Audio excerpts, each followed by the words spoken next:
አርሰናል ሻምፒዮንነቱን ካወጀ ከ93 ቀናት በኋላ ዳግም ወደ ፕሪሚየር ሊግ ተመልሷል። በሜዳው የዓመቱን የመክፈቻ ጨዋታ ያደርጋል። 25 ዓመታትን ከራቁበት ፕሪሚየር ሊግ ዳግም የተገናኙት ኮቨንትሪ ሲቲዎችም የመክፈቻ ጨዋታቸውን ከወቅቱ ሻምፒዮን አርሰናል ጋር ያደርጋሉ።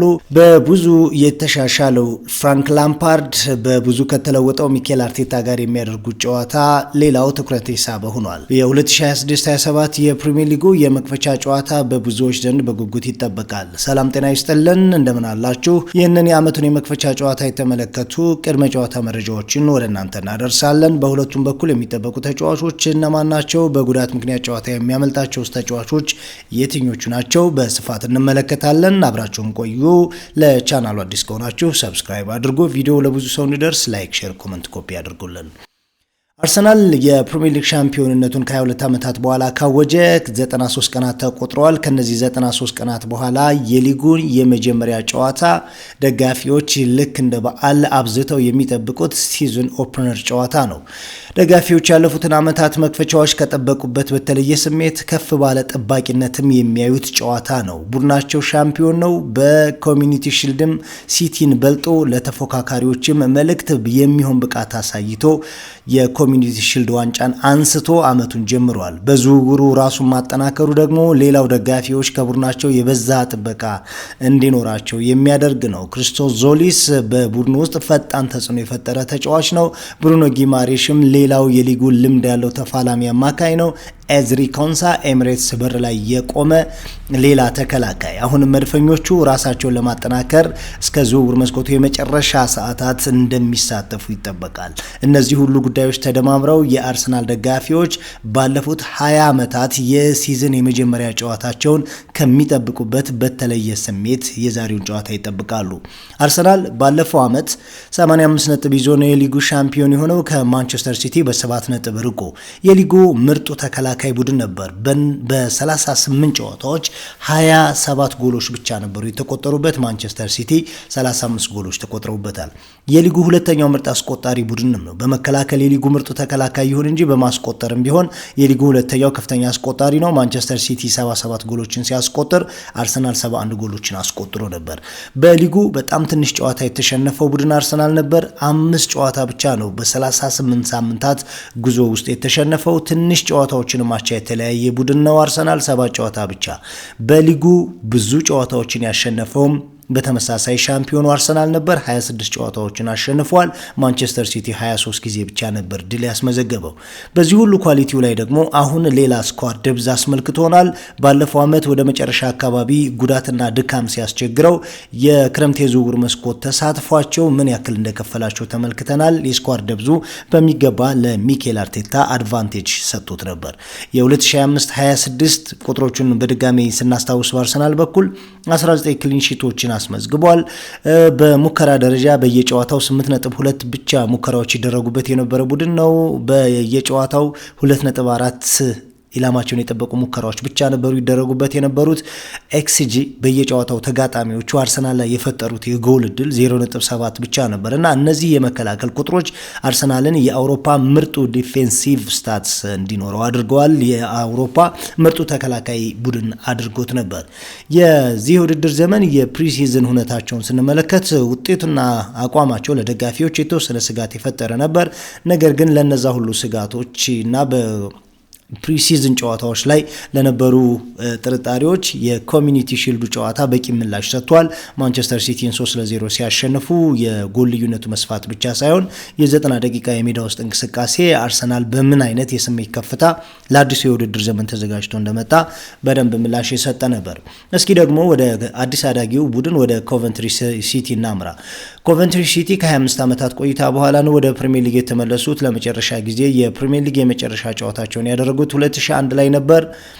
በ25 ዓመታት ውስጥ በጣም ብዙ ውጣ ውረዶችን አሳልፈው ነው ዳግም ወደ ፕሪሚየር ሊጉ ወደ ታላቁ ሊግ የመጡት።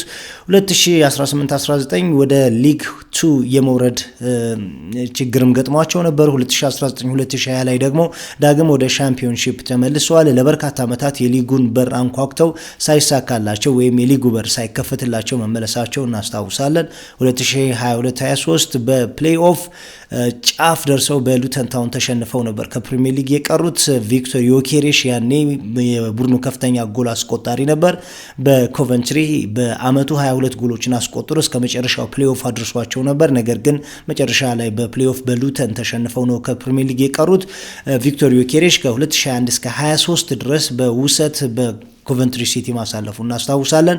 91 ጨዋታ አድርጎላቸው 38 ጎሎችን ማስቆጥሮላቸው ነበር። ዛሬ ግን በተቃራኒ ይገጥማቸዋል። 2023-24 ላይ ኤፍኤ ካፕ ግማሽ ፍጻሜ የደረሱበት ሌላው ካለፉት ዓመታት ስኬቶቻቸው መካከል ሊጠቀስ የሚችል ነበር። በወቅቱ ሻምፒዮን በማንቸስተር ዩናይትድ ተሸንፈው ነው ከውድድሩ የወጡት። የኤሪክ ቴን ሃግ ቡድን ማንቸስተር ሲቲን በፍጻሜ አሸንፈው ሻምፒዮን የሆነበት ዓመት ማለት ነው።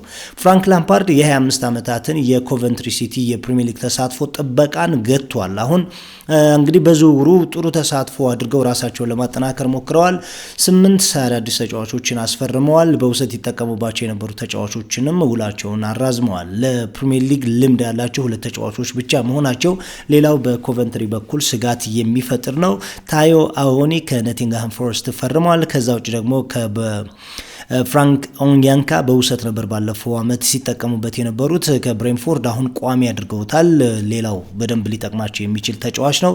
የግብ ጠባቂው ካርል ረሽወርዝን ጉዳይም ሳንዘነጋ ማለት ነው። ባለፈው የውድድር ዘመን የሻምፒዮንሺፑ ምርጡ ግብ ጠባቂ ጎልደን ግሎብ አሸናፊ ነበር። በሻምፒዮንሺፕ የነበራቸውን ተሳትፎ ስንመለከት ኮቨንትሪ ሲቲዎች 95 ነጥብ ይዘው ነው የሊጉን መሪነት ተቆናጣ ያጠናቀቁ። 97 ጎሎችን ማስቆጥረው ነበር። የሊጉ ከፍተኛ ጎል አስቆጣሪ ቡድንም ኮቨንትሪ ሲቲ ነበር። ለመከላከል ጥንካሬያቸው የግብ ጠባቂው የካርል ረሽወርዝን ጉዳይ እናነሳለን። 46ቱም ጨዋታ ላይ ተሰልፎ ተጫውቷል። የብራይተን ንብረት ነበር። በውሰት ነው ሲጠቀሙበት የቆዩት። አሁን ቋሚ አድርገውታል።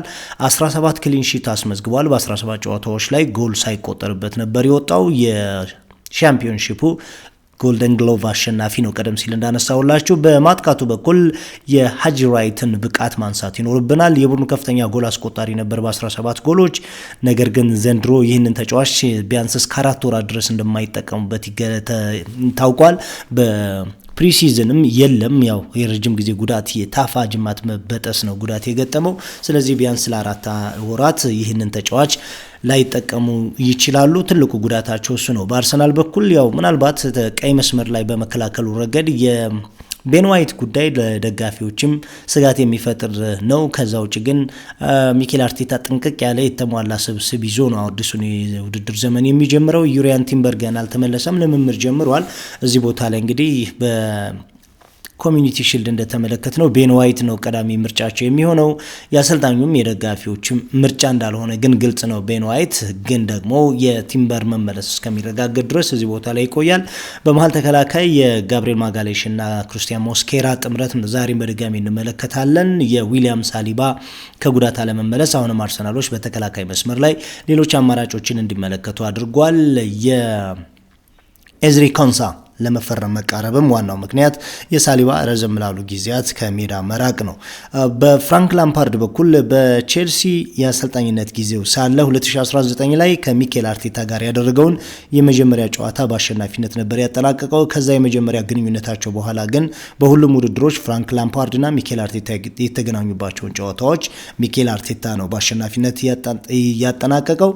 ግን ከ2019 የእርስ በርስ ግንኙነታቸው በኋላ ሁለቱም አሰልጣኞች በጣም በእጅጉ የተሻሻሉ አብዝተው የተለወጡ አሰልጣኞች ናቸው። ፍራንክ ላምፓርድ ከዛ በኋላ በኤቨርተንም ያልተሳካ ጊዜ ነበረው። በኮቨንትሪ ግን ያለፉትን 2 ዓመታት በጣም በስኬት ነው ያጠናቀቀው። ከምንም በላይ ደግሞ ፈታኙ ሻምፒዮንሺፕ አሸንፎ ወደ ፕሪሚየር ሊግ ቡድኑ ማሳደግ ችሏል። ጫና በሌለው ቡድን ውስጥ ራሱን በደንብ እያሳደገ በብዙ እየተለወጠ ታክቲካሊም ቴክኒካሊም በደንብ እየተሻሻለ የመጣ አሰልጣኝ ሆኗል። የ48 ዓመቱ እንግሊዛዊ ፍራንክ ላምፓርድ በአርሰናል በኩል ደግሞ የሚኬል አርቴታን ያለፉት 4 ዓመታት ለውጦች ስንመለከት ከአመት ዓመት በጣም እየተሻሻለ ራሱን ከወጣት አሰልጣኝነት ወደ ኤሊት አሰልጣኝነት በውጤትም በታክቲክም ያሸጋገረ ሆኗል። ሁለቱም ከመጀመሪያ ግንኙነታቸው አብዝተው የተለወጡ ናቸው። ያ ደግሞ በልምድም በውጤትም እየታጀበ መጥቷል። ሚኬል አርቴታ በኤምሬትስ ለ22 ዓመታት የተጠበቀን የፕሪሚየር ሊግ ሻምፒዮንነት አረጋግጧል። ፍራንክ ላምፓርድ ደግሞ 25 ዓመታት የተመኙት የሚገኙትን የኮቨንትሪ ሲቲዎችን የፕሪሚየር ሊግ ተሳትፎ እውን አድርጎላቸዋል። ስለዚህ ሁለቱም ያለፈው ዓመት ጊዜያቸው በጣም ስኬታማ ነበር ማለት እንችላለን። ከኮቨንትሪ ሲቲ እና ከአርሰናል የክለብ ከክለብ ግንኙነት ባለፈ የሚኬል አርቴታና የፍራንክ ላምፓርድም የእርስ በርስ ፍጥጫ ሌላ የሚፈተንበት የምሽት ጨዋታ ነው። 4 ሰዓት ላይ ጨዋታው ይጀምራል።